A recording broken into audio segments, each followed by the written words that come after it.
Real deal here. Tell me if there's something wrong with this. So I got the mirror replaced.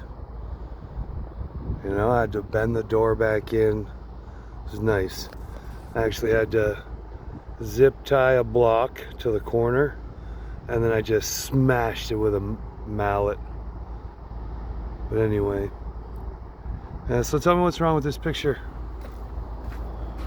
Oh, hey.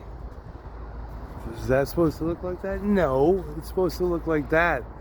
They shipped it. This is how they sell it, without the fucking backing. So of course I ordered it. It's 175 bucks.